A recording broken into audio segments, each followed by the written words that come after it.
UHART students, my name's Deanna. I'm the head baker and pastry chef here at the Commons, University of Hartford.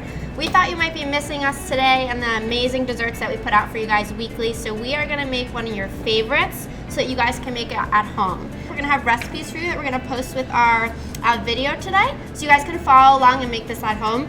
They're super easy, they're no-bake peanut butter bars. I know you guys love them, these are one of your favorites here.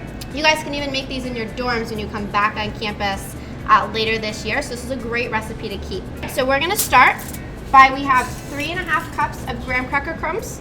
We're gonna add that to a mixer that you're gonna fit with a paddle. If you don't have a mixer, you can use a handheld mixer, but this is probably the easiest way to get it done. So we're gonna add 3.5 cups of crumbs, then we're gonna add 3.5 cups of powdered sugar. Same thing right in there.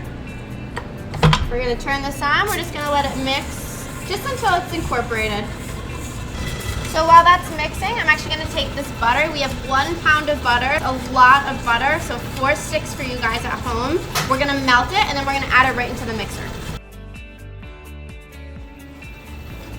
All right, so now that our butter is melted, we're gonna turn your mixer off and we're just gonna add it right in. Now we're going right back on. We're gonna mix this again just until it's incorporated.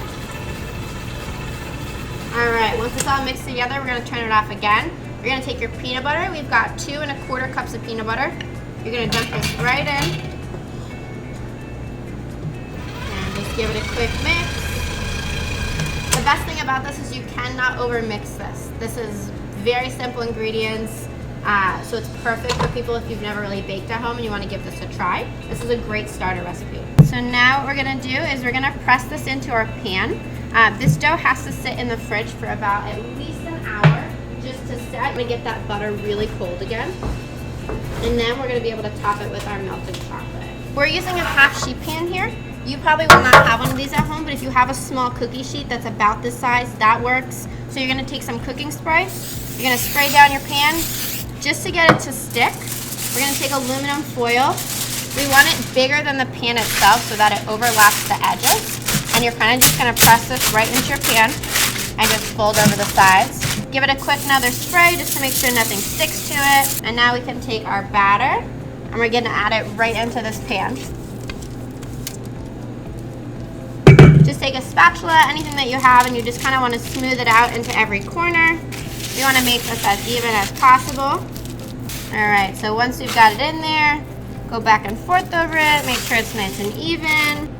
All right, and now we're all set to put this in the fridge. So we're gonna leave it in there for about an hour, and then we're gonna come back and we're gonna finish it off. All right, so now that we've melted our chocolate chips and our peanut butter, we had 3 cups of chocolate chips and we had about 1/4 cup of peanut butter. Doesn't have to be specific, you're just adding it in to kind of give the chocolate some fluidity. So we're gonna take this and we're gonna dump it right on top of our chilled peanut butter bars. These have been in the fridge for about an hour, so they're nice and solid, you can kind of see here. So I'm gonna dump this right on top. So I'm just gonna take this, and all I'm doing is spreading this chocolate evenly over our cooled peanut butter bars. So press it into each corner. You just want it nice and even so that every bar is getting the same amount of chocolate on it. And then we just like to give it a nice design just to clean it up a bit. So you can take your spatula or whatever you got and just make some swirls in it. All right. And those are our peanut butter bars. So these now have to sit in the fridge again for about a half hour, maybe an hour. You want the chocolate to be completely set. So when we pull it out, we're gonna be able to cut it into the bars and then you'll be able to eat it. All right, so these have sat in the fridge for about a half hour. So you see the chocolate is firm to the touch. That's all you need to be able to cut them.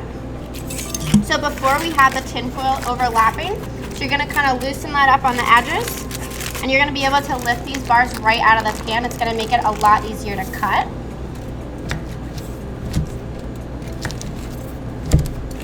Now you guys are ready to make these at home and enjoy them yourselves.